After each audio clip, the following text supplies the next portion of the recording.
Kalau untuk pemula sih sebetulnya, kalau ke saya sih sebetulnya bisa untuk sharing-sharing dulu. Sebelum melangkah lebih baik banyak-banyak dulu pemahaman. Jadi setelah paham, yakin, baru melangkah, seperti itu. Jadi saran-saran untuk pemula, cari saja kira-kira pembimbing yang bisa untuk dijadikan pembimbing. Jadi seperti itu. Kalau saya sih monggo-monggo saja, maunya sharing dulu, maunya minta dibimbing semampu saya juga akan bantu.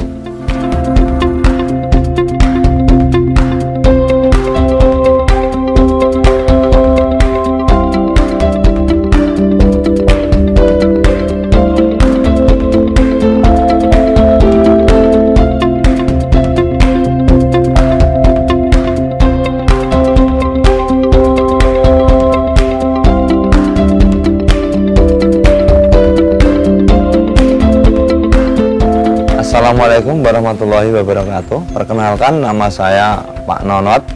Saya dari Dusun Dukuh, Desa Askiwaras, Kecamatan Pramben, Kabupaten Nganjuk. Di sini saya mau memperkenalkan domba-domba lokalan sini, ya istilahnya orang bilang daerah sini istilahnya troli. Ada yang bilang juga ekor gemuk. Cuma memang kapasitasnya masih kecil karena memang keterbatasan lahan. Ada keinginan mungkin kedepannya untuk lebih mengembangkan lagi lahan dan domba-dombanya. Di sini juga saya selaku pedagang. Jadi istilahnya saya juga pelaku pasar, jual beli. Jadi ya juga membutuhkan pekerjaan ini. Jadi sekaligus untuk sampingannya kita pelihara untuk istilahnya untuk tabungan lah. Jadi seperti itu. Karena memang prospek domba semakin lambat laun semakin banyak peminatnya. Jadi istilahnya untuk mengembangkan modal masih bagus, progresnya juga masih bagus. Sekarang peminatnya malah semakin banyak. Jadi istilahnya sekarang domba gibas eksis lah untuk tahun-tahun sekarang. Untuk melihat kebutuhan pasar juga peminatnya sangat banyak sekali, terutama untuk pemula. Jadi gibas itu paling mudah lah untuk pemula. Jadi perawatannya gampang, untuk istilahnya kekebalan terhadap penyakit itu sangat bagus. Jadi tidak rentan terhadap penyakit-penyakit hewan. Untuk adaptasi pakan tergantung di mana tempat yang untuk pelihara itu. Jadi istilahnya kita cari pakan yang murah saja, kalau bisa tidak belilah. Kalaupun tidak beli, tapi akhirnya bisa untuk pelihara domba. Sekarang juga kemajuan teknologi mendukung untuk kegiatan peternakan ini. Untuk saat-saat sekarang stok di sini breedingan saja. Untuk bibitan sama penggemukan masih belum fokus ke sana. Dulu saya awal dari Surabaya, saya dulu domisili di Surabaya. Wilayahnya perbatasan sama Gresik lah waktu itu. Jadi saya dulu juga bekerja di pabrik yang mengandalkan gaji bulanan. Itu pun untuk kebutuhan di kota juga. Ya istilahnya di situ ada UMK, jadi upah minimum rata-rata ya seperti itu. Untuk kebutuhan saja seperti itu. Dulu setelah di PHK juga saya. Saya itu waktu dulu belajarnya dari penggemukan.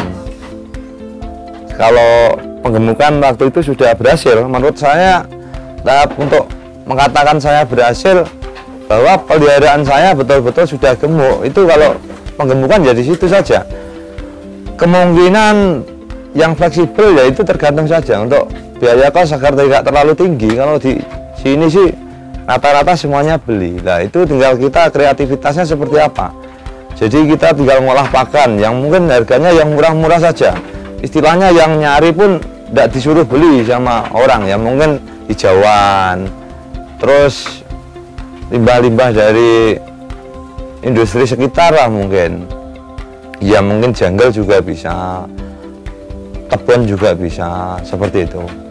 Kalau untuk yang lain sih kemungkinan masih beli, tapi bisa ditekan tergantung kreativitas yang pelihara saja.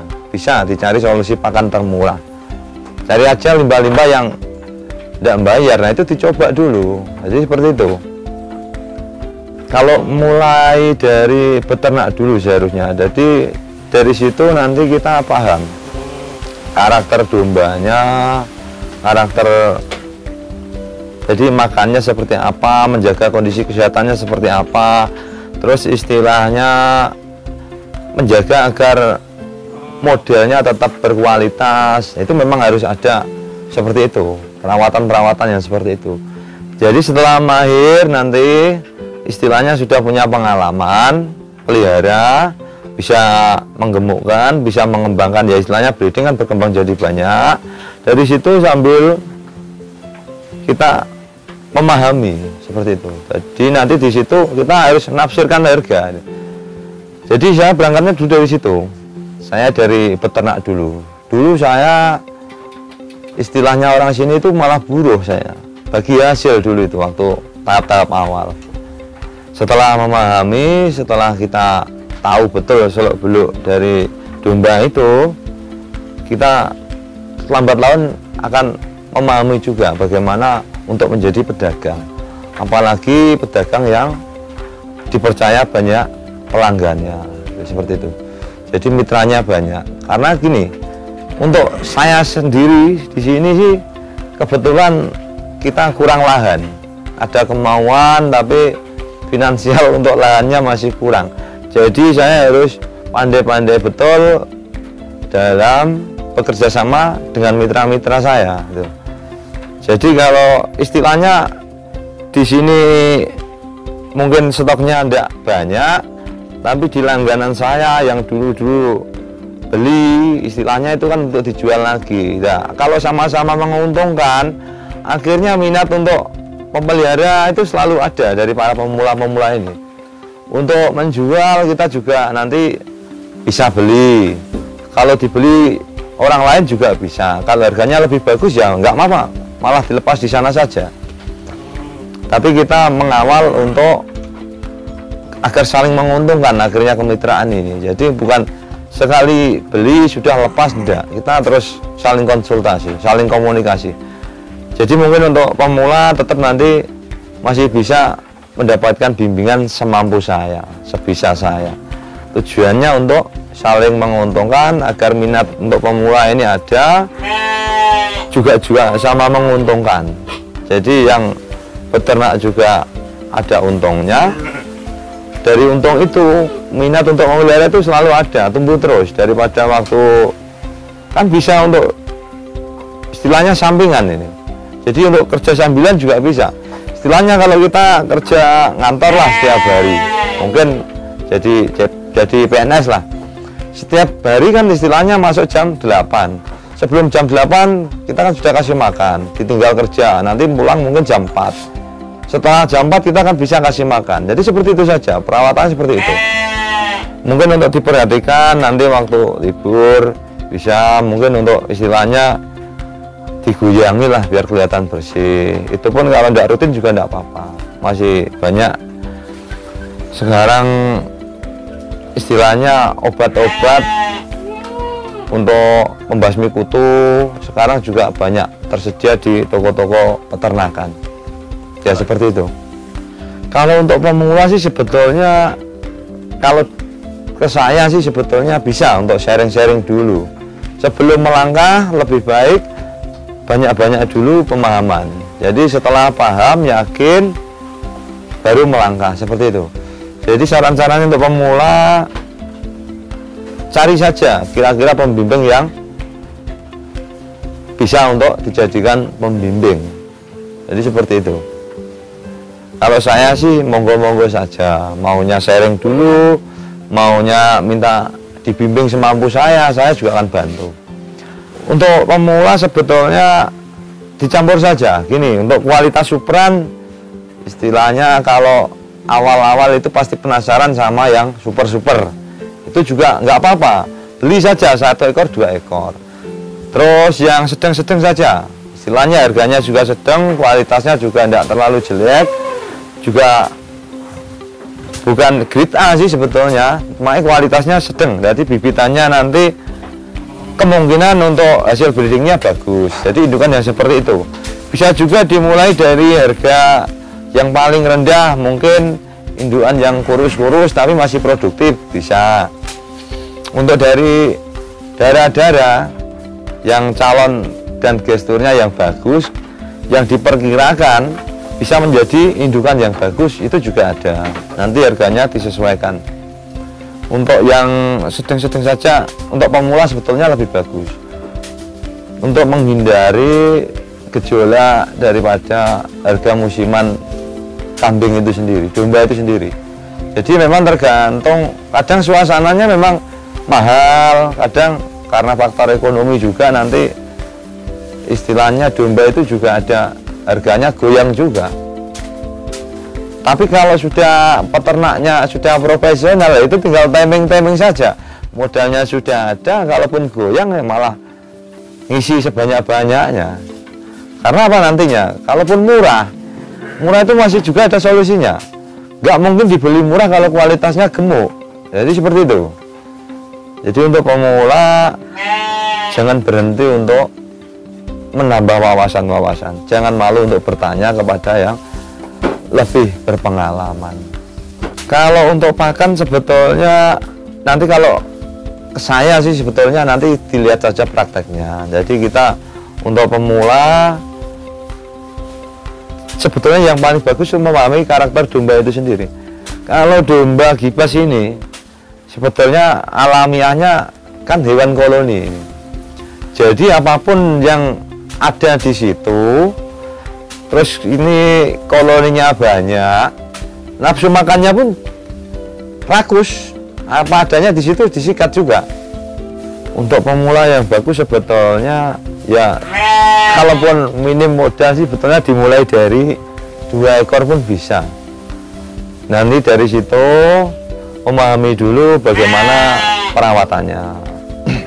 Jadi setelah mahir untuk perawatan, jadi kasih makan, terus polanya pelihara itu seperti apa. Setelah paham, istilahnya kalau sudah punya pengalaman seperti itu, tinggal modalnya saja. Kalaupun sudah yakin bisa untung, ya tinggal modalnya ditambah saja, kapasitas kandang dilebarkan, seperti itu. Kalau untuk pemula sih sebetulnya bagusnya untuk breeding. Kemungkinan berpeluang untuk untung itu lebar. Kalau untuk fattening, sekali pakannya belum ketemu racikannya, seperti itu dulu kalau saya. Jadi kalau racikannya pakan belum ketemu, terus masa adaptasinya terlalu lama, terus akhirnya nunggaknya di jangka waktu perawatan lama juga. Kalau lama juga, itu hitung-hitung pakan sama perawatan jadi rugi. Terus juga bermasalah juga nanti timingnya untuk menjual. Jadi harus tahu untuk pemula, untuk fattening. Jadi fattening pakai timing juga. Jadi jualnya itu kebutuhan untuk konsumsi masih harus cari marketing dulu. Nah ini utamanya. Kalau sudah dapat marketing, sudah paham cara pakan penggemukannya seperti apa, jangka waktu sesingkat-singkatnya, ya itu mungkin bisa. Baru dilebarkan lebih dan lebih lagi. Seperti itu. Kalau untuk breeding, ya paling tidak pasarannya selalu ada. Dimanapun, Jadi di situ ada pasar hewan domba. Nah, di situ masih bisa untuk peluang menjual dimanapun. Tinggal kita cari tahu perkembangannya. Mungkin kalau dari YouTube sih sudah banyak referensi-referensi. Oh, pasar sana sekarang lagi rame, kualitasnya seperti apa. Jadi tidak hanya kita berkembang di wilayah sekitar. Kalau untuk domba sih sebetulnya paling mudah sebetulnya. Untuk pemasarannya, wilayahnya juga semuanya rata-rata ada untuk pasar domba Gibas ini. Mudah sekali untuk menjualnya. Kalau untuk domba Gibas ini memang adaptasi makanan itu paling mudah. Kondisi kesehatannya juga tidak mengkhawatirkan. Untuk pakan juga fleksibel saja. Apa yang ada di depannya, teman-temannya banyak, ya di situ dihabiskan juga. Tinggal cari alternatif pakan yang paling murah. Kalaupun ada yang tidak beli tapi diproses gitu. Tinggal kreativitas kita masing-masing. Tapi kalau domba Gibas ini memang paling gampang adaptasi di pakan. Jadi tidak khawatir. Cuma mungkin kalau untuk breeding nanti saat-saat dia bunting tua itu perlu ada nutrisi tambahan. Mungkin kalau di situ wilayah sekitarnya banyak hijauan, itu hijauannya diperbanyak. Kalau mungkin yang hijauannya tidak ada, mungkin dikasih alternatif nutrisi dari yang lain. Mungkin bisa ada penambahan ampas tahu bisa, ampas ketela bisa, terus juga polar juga bisa. Tinggal yang ada di situ lah. Itu untuk menambah nutrisi agar susunya itu keluarnya banyak. Jadi nanti anaknya juga cepat gemuk. Untuk teman-teman yang ingin beternak atau istilahnya pemula, mungkin mau mencoba apakah ini bisa jadi penghasilan sampingan. Karena memang istilah saya ini juga jadi tabungan nantinya, termasuk investasi juga. Logikanya seperti ini. Kita beli satu indukan. Nanti kalau kita nggak ada kebutuhan ya dijual. Waktu kita IB, waktu minta IB kita IB kan, waktu beranak ya seperti itu. Kalau nggak ada kebutuhan nggak dijual. Lambat laun tetap dipelihara kan juga semakin banyak jumlahnya. Semakin banyak jumlahnya, setiap ekornya kan harganya punya harga sendiri-sendiri. Jadi telahnya jantan, betina, nanti satu peranakan. Itu kalau nggak ada kebutuhan nggak dijual kan otomatis jadi tabungan kita juga. Itu logikanya pasti seperti itu. Jadi kemungkinan untuk istilahnya menabung istilah saya. Jadi kita setiap hari kasih makan, carikan makan, itu nantinya juga ada nilai tambahan atas kerja keras kita itu. Jadi kita tabungannya nanti kalau waktu kita jual ya kita kan panen seperti itu. Untuk pemula sebaiknya cari pembimbing dulu lah. Kalau saya monggo-monggo saja. Saya terbuka sekali. Mari kita sama-sama mengisi waktu luang kita. Kan ini sambilan juga bisa. Jadi kita manfaatkan waktu kita yang sambilan inilah, kita ambil timing yang bagus. Jadi kita menyisihkan sebagian uang kita untuk beternak. Dari situ kita nantinya akan jadi tabungan juga. Paling tidak ada nilai tambahan lah kita. Jadi kita kerja keras pelihara seperti itu, nanti pasti kita akan panen. Yakin saja kita harus panen. Kalau tidak panen ngapain repot-repot pelihara seperti itu. Kalau untuk pemula cari dulu referensi, istilahnya pembimbing yang betul-betul bisa dipercaya, akurasinya, konsekuensinya bisa dipercaya. Mari kita sama-sama maju untuk beternak. Sebetulnya seperti ini, kalaupun itu suatu pekerjaan, kalau kita betul-betul utuh, telaten dan ulet menekuninya, kita yakin kita pasti panen.